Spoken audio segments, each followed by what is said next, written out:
Hey Met fans, Brian here with Mets Mayhem again. After an off day, the New York Mets opened a 3-game series on Friday evening against the Athletics out in Sacramento. Formerly the Athletics were playing out in Oakland, but their lease ended at the Oakland Coliseum following the 2024 season. The plan is for the A's to move to Las Vegas for the 2028 season. In the meantime, they're out in Sacramento. So consider the A's and Sacramento each doing each other a favor for the next couple of seasons. The Athletics will share Sutter Health Park. It's a 14,000-seat home capacity at the Sacramento River Cats, a AAA team. And Sacramento wants to showcase itself as a possible destination for a major league team in the future.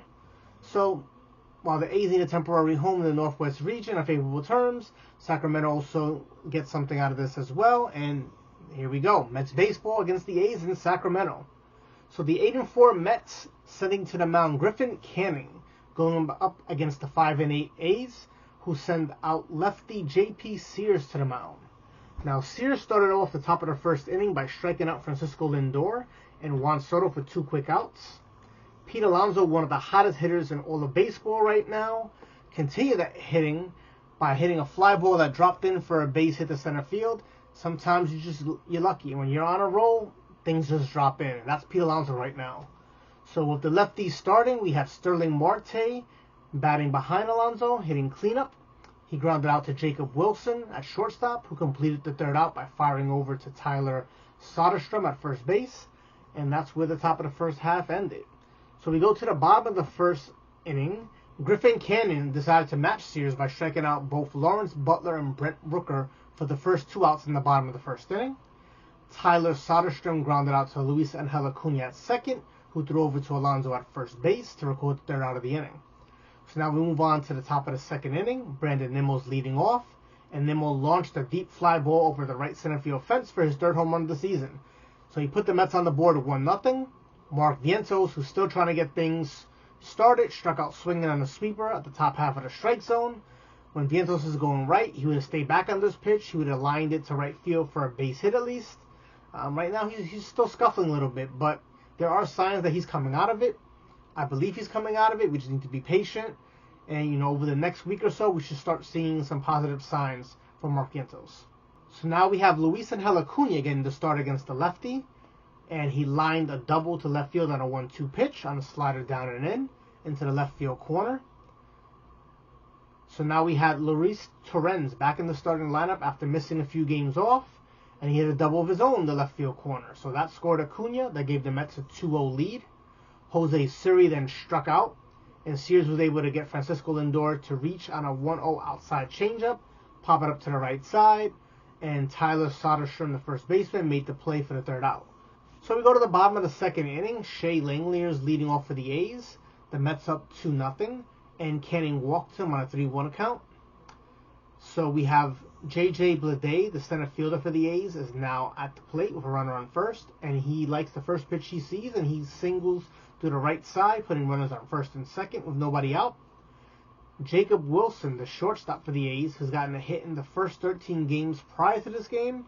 Hit a ground ball to Luis Angel Acuna, who started the 4-6-3 double play. So now we have 2 outs, runner on third base. Former Yankee Miguel Andujar hit a line drive in front of Juan Soto in right field.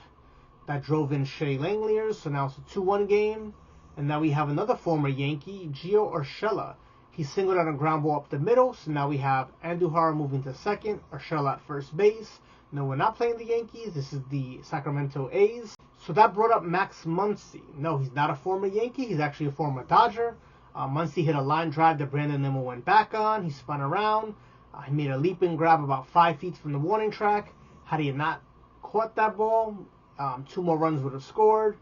Thankfully, Nimmo was able to catch it, track it down, and that ends the second inning. The Mets are still up 2-1.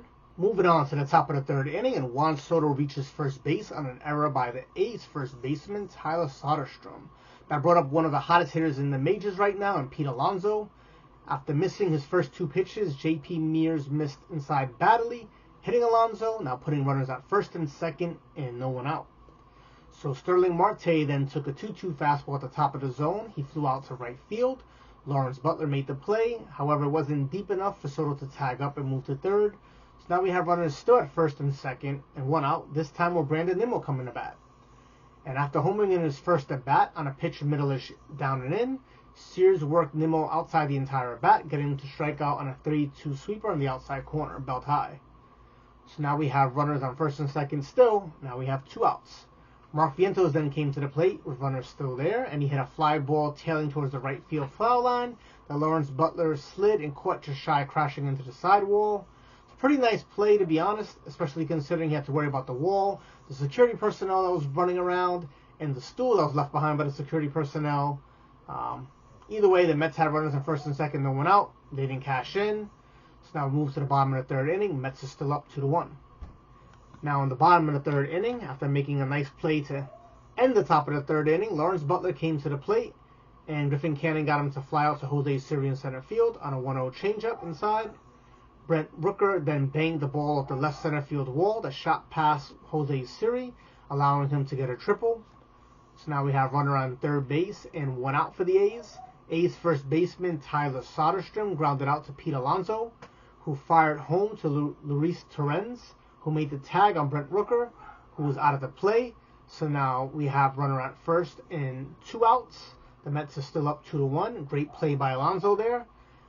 One of the things that Alonso is highly criticized for is that he's not very good throwing-wise at first base.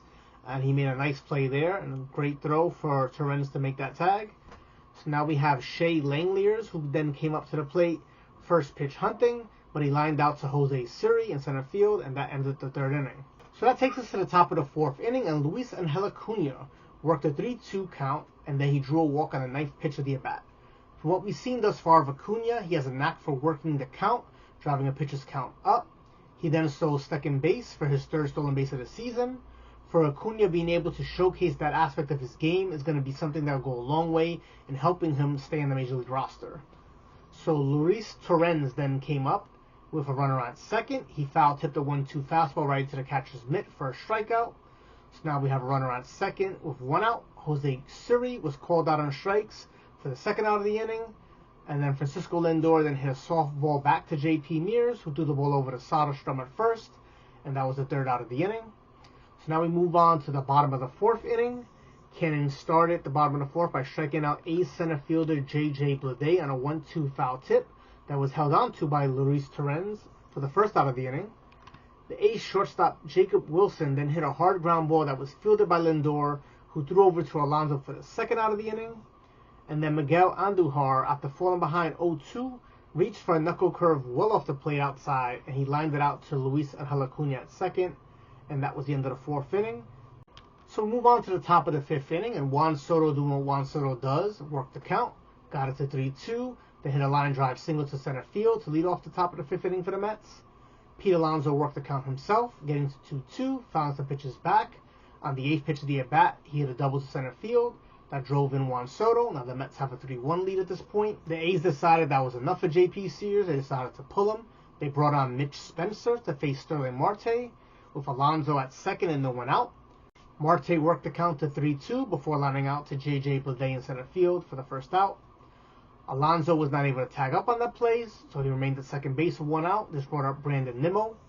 After a wild pitch during the at-bat to Nimmo, moved Pete Alonso to third base. Nimmo then reached at a 3-2 curveball low and out of the strike zone and struck out. So now we have Mark Vientos coming to the plate. Yet another batter working the count. He got the count to 3-2. And then he walked. So now we have runners on the corners. Alonso at third, Vientos at first, 2 outs. But Mitch Spence was able to get Luis Angel Acuna to line out to Max Muncy at second base. And that ended the top of the fifth inning. So we move on to the bottom of the fifth inning, and Griffin Canning now has a 3-1 lead. And what does he do? He walks the leadoff batter. Griffin is really going to need to cut this out. The Mets gave him a lead. They extended the lead. He needs to throw strikes, not go 3-2, and then walk with the leadoff batter. However, he got bailed out. Max Muncy hit a 0-1 perfectly placed low and away slider right to Luis Angel Acuna at second base, who threw the ball over to Lindor. We forced out Urshela at second base. So now we have Max Muncy at first base, 1 out. Lawrence Butler at the plate for the A's. Canning got to a 1-0 count. And then he left the changeup pretty much on the tee in the middle of the plate. Thankfully for the Mets, Butler just lined out to Siri at center for the second out. Much more damage could have and should have been done on this pitch. So then Canning walks Brent Rooker on 4 pitches. All 4 pitches were nibbling on the outside edge. He missed. Now we have runners on first and second with 2 outs. But Tyler Soderstrom flew out to Jose Siri in center field, and that ended the 5th inning. Mitch Spencer remains in the game for the A's, and he starts off the top of the 6th inning by striking out Luis Torrens on a 1-2 pitch. Jose Siri worked a 3-2 count before drawing a walk. So now we have a runner on first base and 1 out for Francisco Lindor. Francisco hit a ground ball to Max Muncy, however, reached first base on a fielding error. So now we have runners on first and second with 1 out. So Spence tried to keep the ball away from Soto, nibbling on the edge, but he walked him on a 3-2 count. So now we have bases loaded. We have 1 out, and we have Pete Alonso coming to the plate. And Pete Alonso had another great at bat. He worked the count to 3-1. He got a pitch he could do something with. It was only a sac fly to right field, but we'll take that in this instance. Jose Siri tags up. He scores. It's 4-1 Mets. Sterling Marte then smoked a line drive double over the center fielder's head. J.J. Bleday got turned around a little bit on that play. So Francisco Lindor scored. Juan Soto scored. It's now a 6-1 game. And Mitch Spencer was knocked out of the game at this point. So Angel Perdomo came on in relief. He walked him on a 3-2 pitch. But then he got Mark Vientos to fly out to deep right center field for the 3rd out of the inning. So we move to the bottom of the 6th inning. Griffin Cannon is still on the mound for the Mets. And he gives a lead-off line drive screaming double to Shea Langeliers. And then J.J. Bleday followed that by lining out sharply to Soto in right field. Not deep enough to advance the runner. So we had a runner on second with 1 out. Now, similar to his first 2 starts, Mendoza decided to leave Canning in, see if he could work out of trouble. However, Jacob Wilson singled on a line drive to right field that scored Langeliers. With the Mets up 6-2 still, Canning had a bit more rope to deal with than in the prior 2 games, so he was left in to face Miguel Andujar, and Andujar crushed a down and in 0-1 pitch over the fence of left field, a 2-run home run. So now it's a 6-4 game. The Mets decided to leave Cannon in there to see if he can work his way out of it. It's the 3rd time in a row now. He was not rewarding the Mets for that trust, for that faith in being able to get this 3rd out, and he was pulled. So Reed Garrett came on to face Gio Urshela, made quick work of him, striking him out for the 2nd out of the inning. Overall, Reed wasn't that sharp in this outing. He left a first pitch cutter up. Max Muncy hit it to right field for a double. He then walked Butler on 4 straight pitches. Then he walked Rooker. So now we have bases loaded. He got to a full count pitch on Tyler Soderstrom. However, he lined out to Soto to end the inning. So that inning could have been really unfortunate. We started the inning up 6-1. We ended the inning up 6-4 still, but with the bases loaded and a line drive to right field, thankfully right at someone. So now the Mets move on to the top of the 7th inning, and the A's are back in this game. The Mets are only up 6-4. The A's decide to bring on Jose Leclerc on relief of Angel Perdomo. Momentum was definitely swinging in their way. Leclerc carried that over to the top of the 7th. He retired the Mets in order. He got Acuna to pop out to right field. Torrens grounded out to second, and Jose Siri struck out. So the Mets had 3 quick outs in the top of the 7th. So after a successful yet rocky relief outing, Reed Garrett was pulled. Ryan Stanek came on to pitch in the bottom of the 7th inning. Just like Leclerc in the top of the 7th, Stanek retired the ace in order. He got Shea Langeliers to pop out to Acuna at second. He got J.J. Bleday to strike out swinging, and then got Jacob Wilson popping up to Lindor to end the 7th inning. So we move on to the top of the 8th inning. Leclerc remained on in the game for the A's, and he got Francisco Lindor to ground out to Max Muncy at second for the 1st out of the inning. Juan Soto then followed with a ground out of his own. This went to Jacob Wilson at short. So Leclerc got 2 quick outs. That brought up Pete Alonso. It may sound like a broken record because I'm going to say this again, but another brilliant at-bat by Alonso. He didn't expand the strike zone. He forced the pitcher to come to him. He worked the count full. He fouled a few pitches back. And then he hit a home run to left field on the 7th pitch of the at-bat. His 4th home run of the season. so that gave the Mets a 7-4 lead. Starling Marte then ended the inning flying out to Lawrence Butler in right field for the third out. So A.J. Minter came on in relief of Stanek in the bottom of the 8th inning. Mets up 7-4. Minter had kind of a rocky first outing of this season. However, he's been much better since then, and he retired at the side in order here. He struck out Miguel Andujar, swinging. He got Gio Urshela to ground out to Vientos at third, and he got Max Muncy to fly out to Jose Siri in center field. So now we move on to the top of the 9th inning. Mets are up 7-4. Jason Alexander on in relief of Jose Leclerc. Alexander struck out Brandon Nimmo looking on a 2-2 pitch on the outer edge of the plate for the first out. Mark Vientos grounded out to first baseman Tyler Soderstrom, who ranged far over to his right, made a nice diving stop, threw over to a covering Alexander, and that was the second out of the inning. And then Luis Angel Acuna hit a shallow fly ball that dropped in for a hit, but Luis Torrens struck out, and that ended the top of the 9th inning. So now we move on to the bottom of the 9th inning. Mets still have a 7-4 lead. Edwin Diaz now in relief of Minter. Diaz's last appearance was a shaky one. However, the Mets were behind in that game. Here he's coming on to protect the 7-4 lead. And he starts off the inning by walking Lawrence Butler on 4 consecutive balls way outside. So now we have the leadoff batter on, no one out. He did manage to blow a 96-mile-an-hour fastball past Brent Rooker in the top half of the strike zone and recorded the first out that way. So now we have 1 out, runner at first. Butler took second on defensive indifference during that at-bat. So now we have runner on second with 1 out. Tyler Soderstrom at the plate.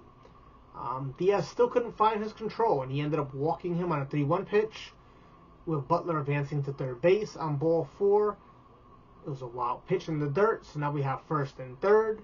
Shea Langeliers at the plate. 1 out. Diaz threw one up and in that may have just missed the zone for ball 1, before coming back with a slider in the bottom half of the zone, but caught too much of the plate, and Langeliers lined a double to left field that scored Butler and moved Soderstrom to third base. So now we have a 7-5 game, runners on second and third, 1 out.